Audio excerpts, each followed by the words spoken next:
We are recording, and this is Dan O'Sullivan from the Uke Club talking about ukulele things. So, as I have said, and as I always say, I would love for these office hours sessions to be a time where you bring to me what you're struggling with in the ukulele world so I can try to help you through it. We've got so many avenues for discussion that sometimes I worry that, I'm just giving you more how-to tips, which I'm always glad to do. But we have this special opportunity here to actually communicate back and forth. So always know that I'm your ukulele friend and I'm here to help. If you've got anything specific that you're struggling with, this is a great opportunity for us to look at it one-on-one. So even as I'm talking here, feel free to type in questions or comments or request to come on screen with me. What I thought I would talk about today is just a handful of different strumming techniques. The questions that I get asked the most are always about strumming. There's a huge range of questions that I get in my live classes and online classes. The range is vast, but there's this big glob at one end about strumming. Some of you have taken my strumming specific course, and honestly, I think it's my most popular and it's probably my favorite course that I've put together because it answers so many questions that come up. So within that, especially with beginner courses, I know a lot of you are well beyond that, but it never hurts to review. Within that, there's so many different ways to strum the ukulele, and you may not even think about that. I believe that the goal, once you get past the very basics of playing, is you want to have a repertoire of knowledge and a bag of tricks that you can reach into and create the song that you want to create, which means playing in different styles. We've talked about strum patterns. We're not going to talk about that today. We're talking about actual technique.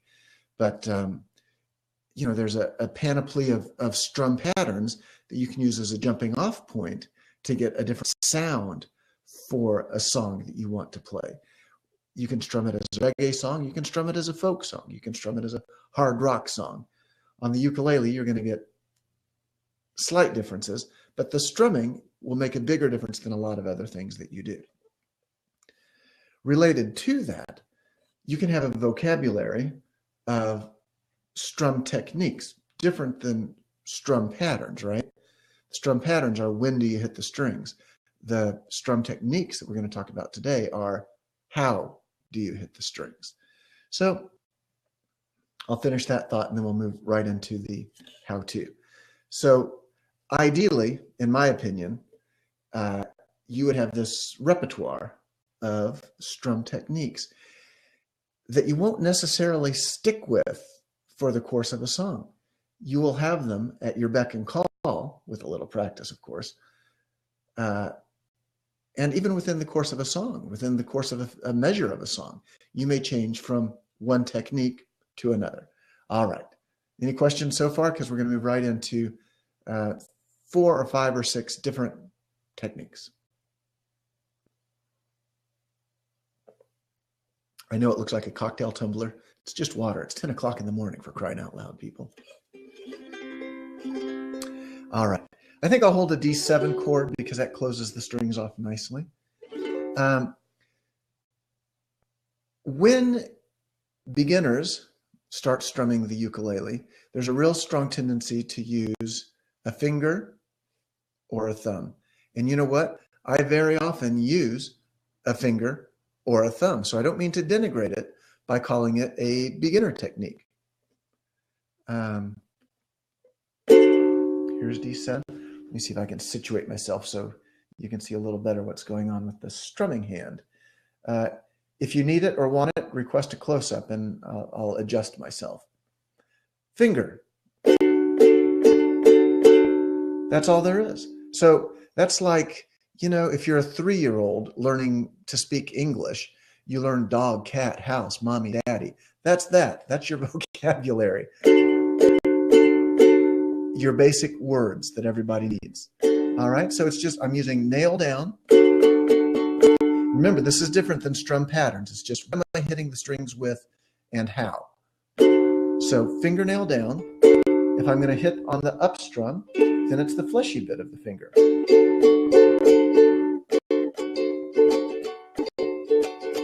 If you never advance beyond using one finger to strum, you are okay. You know, you might be like a someone from France coming over and only learning baby, cat, dog, mommy, daddy, bathroom. But you can make yourself understood. And that may be all you need. All right, technique number one is to use the finger. Technique number two is the same, except you use your thumb. Now, I'm not going to belabor any of these unless you have specific questions. Let me know, because I think most of us in this group understand this stuff. I just want to remind you of the vocabulary that you have to express yourself, so you become a poet of the ukulele.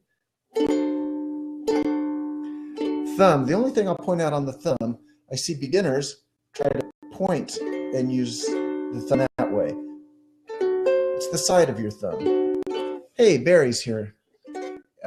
We had a talk, Barry, didn't we, about your thumb and the ukulele strings. Oh no, it was your left thumb that was giving you trouble. Your that thumb. Yeah, try your thumb, because, well, when we jump into the next technique, you'll see what I'm talking about. It's good to have power over your thumb, even if you don't choose to use it. I use my thumb on its own rarely. Index finger, often. Thumb on its own, rarely. Here's when I use my thumb. Slow song, quiet song, or when I just don't care. Like if I'm sitting around practicing, I'll just strum like that. But by the time I want to put any speed or energy into it, the thumb alone feels sort of soft and wobbly. All right. So now you've got a big handful of baby words in your vocabulary if you've got finger and thumb to work on. You can use finger and thumb together. Now, that may not sound like a big advance, but in my opinion, it is. And this is the way I choose to play more often than not. Thumb and finger together. Here's what I mean. I got to get so I can see myself. Hang on to make sure that I'm showing you what I hope to be showing you. Imagine that you're holding, well, you could imagine that you're holding a pick. The thumb backs up the finger, or the finger backs up the thumb. It's two ways of saying the same thing.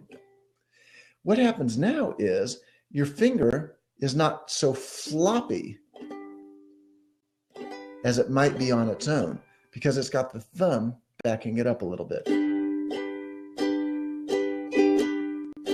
Now, the advantage of this, besides what I just said, is that your thumb is there. It's in place. It's ready for action. It's ready to supply some verbs to go with your nouns.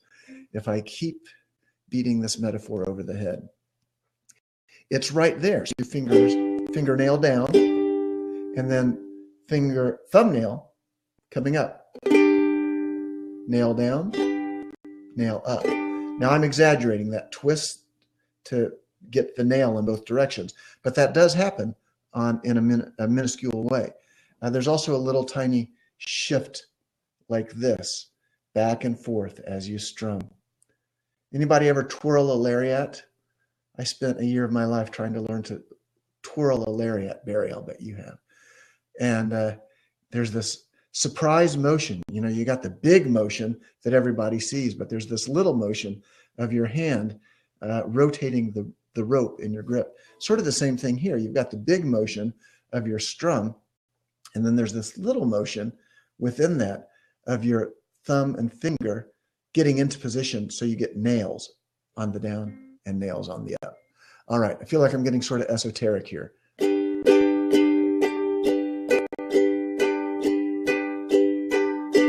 So that's that. Here's the side view.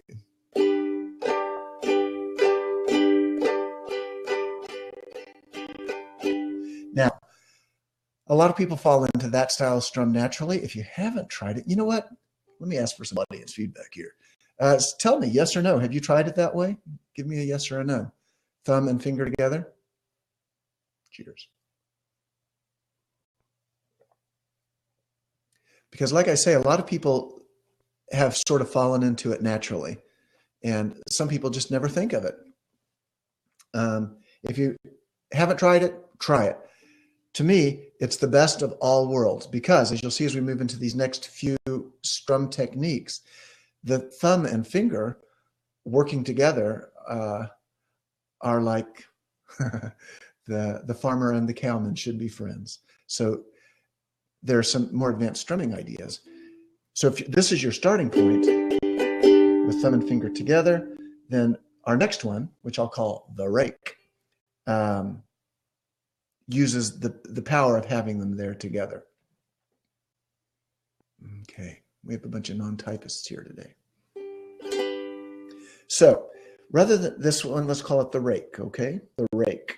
Why? Because we rake across the strings. I'm slowing down the strum just a little bit. That's full speed. And the four strings are essentially struck simultaneously, so they all ring out together.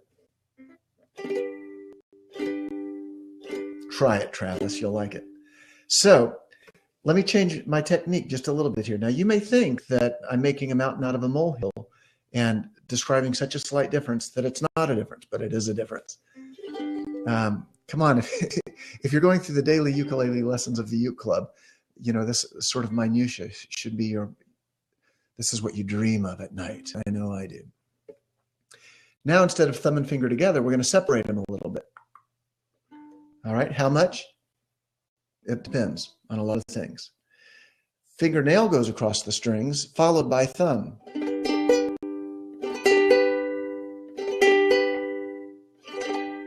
So what you get is kind of two mini strums built into one maxi strum. And you can separate that thumb and finger movement by a lot or by a little, by holding a claw sort of frozen in space. Or more likely, once you get the hang of it, they'll move a little more independently. At some point in the strumming course, I remember referring to that as the lazy strum. And it is the lazy strum because it takes a little bit longer to go across the strings.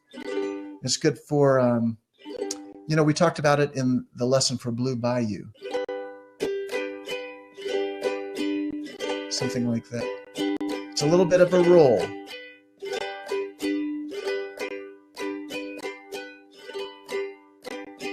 Can you hear the one where it's a little longer?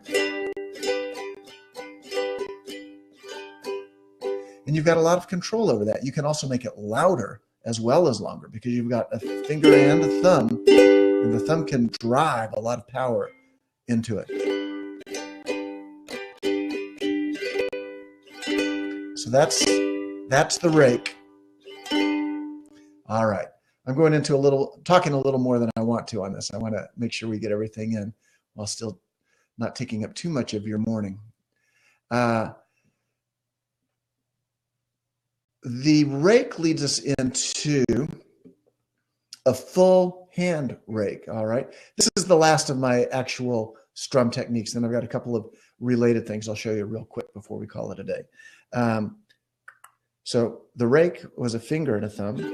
You can do a full hand rake, which blends very closely into becoming a roll. So there I'm using my whole hand to rake across the strings.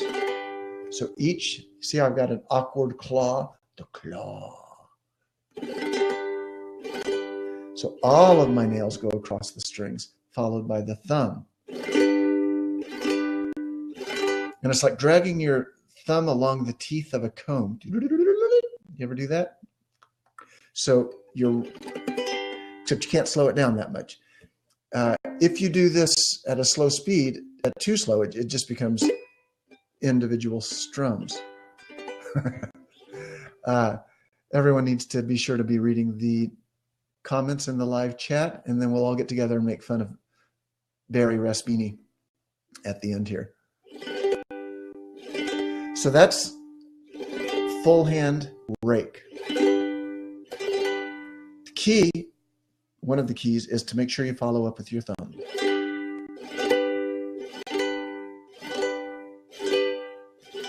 And this is a little more advanced, but just to point it out, that becomes the roll,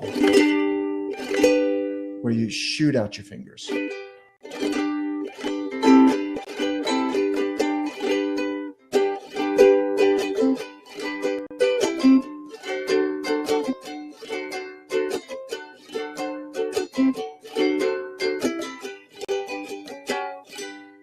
So those are very close. It's just a sort of how much energy do you put in it before it becomes a roll versus the rake.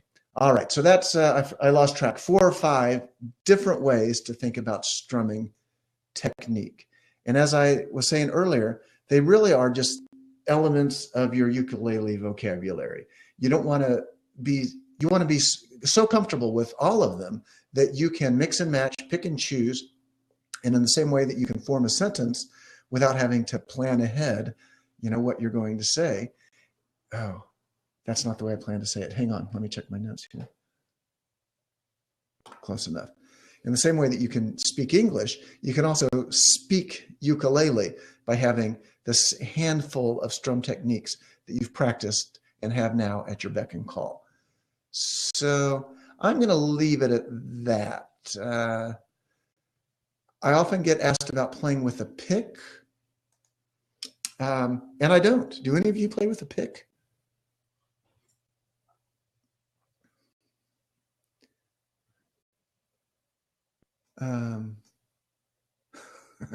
I can do Freebird, Barry. I can't do Autumn Leaves, sorry. Although I've been working on my jazz chords.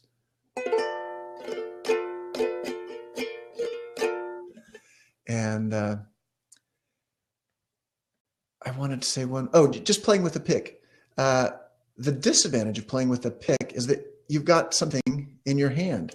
And so you can't do something like that big spread out roll. Now there are blues guys on guitar who will hold a pick and they'll use their bottom 3 fingers to do finger picking stuff while they're flat picking up here. I don't think we have the room on the ukulele to do that.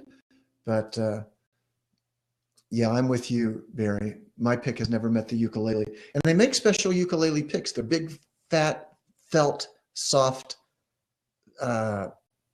big picks that sort of crumble away as you play with them. I think that's intentional. And all the old books suggest that you play a pick. There's always a page or two in the old books devoted to how to hold it and how to use it. And once in a while, I'll pick up a guitar pick for some technique, you know, because you can get an up and a down really fast with a pick that you simply can't do freehand. But my recommendation is learn the fingering techniques and then fool around with the pick if you choose to. Good. I'm going to leave it right there because we're at 20 past. I love to keep these as short as possible while being happy to go as long as necessary. Before I shut off the recordings, do we have any specific questions related to what I've just been talking about? I know we've got a lot of old pros here. A lot of that was probably pretty rudimentary. But like I said, it never hurts to review. And a lot of times, I find that, like I was saying, beginner students ask about that stuff. And middle students forget about that stuff. It's not that they forget that it's there and that it's a possibility, but you know, you play for a while, you sort of get stuck in a rut unless you have an outside reason, unless you get a kick in the pants once in a while. So maybe that's a kick in the pants today for you to try a slightly different strumming technique. All right, I'm going to turn off the recording and we'll stick around for a minute. To those of you watching at home, enjoy the replay.